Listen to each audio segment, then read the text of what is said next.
Good afternoon, everybody. Today I'm gonna talk to you about Andy Warhol. He was an American artist who was born in August 6th, 1928. He was born as Andrew Warhol, and he was born in Pittsburgh, Pennsylvania. He was also a magazine and ad illustrator. He was the leading artist in the 1960s pop art movement.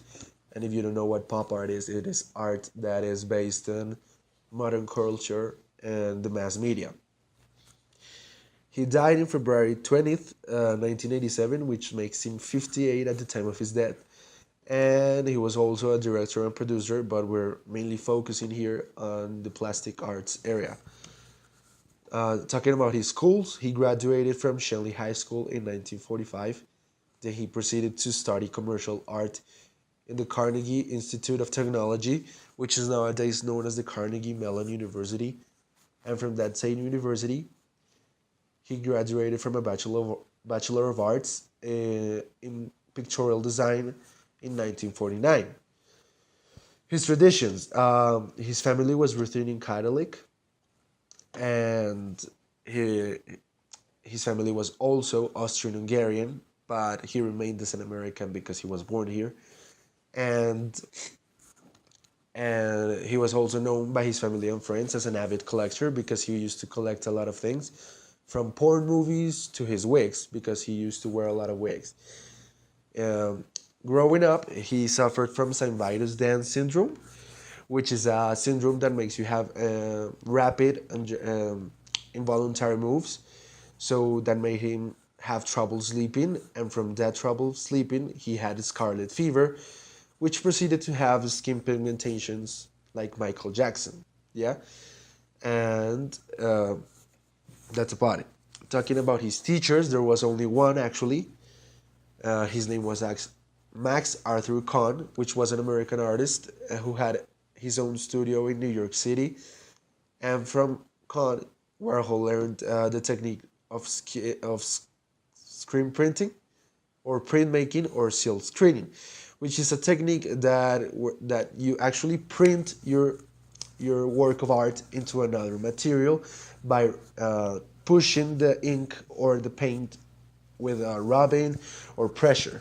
Yeah, and there are other teachers, but not teachers like in so, but inspirations, and these inspirations are Jack Smith, Jasper Johns, Ben Shan, Truman Capote, and Marcel Duchamp.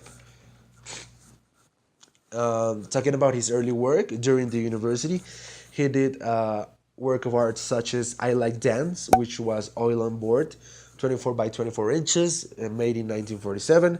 There was also Girl in Park, which was tempera on board, 25 by 20 inches in 1948. Then there was Living Room, which was watercolor on paper, 15 times 20 inches, also in 1947. And there was also Male Figure, in which was tempera on board, 24 by 20 inches in 1947 also.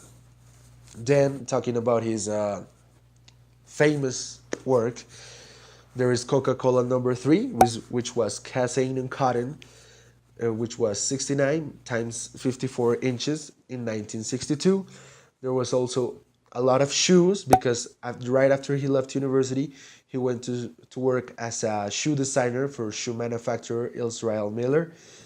And there he developed his own technique, his own seal, which was blotted ink.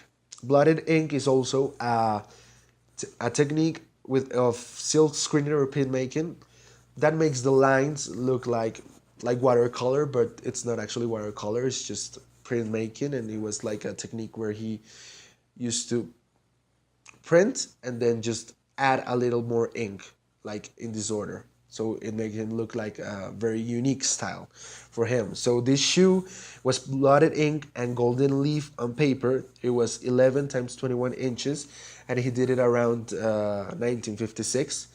Then there is also drawings, and he did this drawing of an identified male, which was black ballpoint pen on manila paper, also around 1956. Then there is a lot more famous things like the Marilyn diptych, sorry, which was acrylic paint on canvas, but it was also silk screened, which was 80.88 times 114 inches, made in 1962. He was also known for his Campbell's soup cans, uh, which was synthetic polymer on canvas, 20 by 16 inches in 1962 also. There is also the big green Coca-Cola bottles, which was oil on canvas, 62.5 inches times 57 inches in 1962. And there is also 8 Elvises, which features Elvis Presley. It was silk screen on canvas and is one of the biggest art he made. It was 6.5 feet tall times 20 feet tall in 1963. And this technique, silk screening, made all of his work of art look like if it was a digital image. If you see his work, he's not actually, you cannot see the paint. It looks like if it was digital images, right? Finally, other important data that you should know is that he was a homosexual guy. And people think that his homosexuality inspired his whimsical style and his techniques, and also his style looks very pop and gay colored, for saying something like that. He had his own studio in New York City, which was called the Factory, and there was a place, not only a personal studio, but also a studio where they used to have parties and stuff like that. Uh, he made around 92 movies.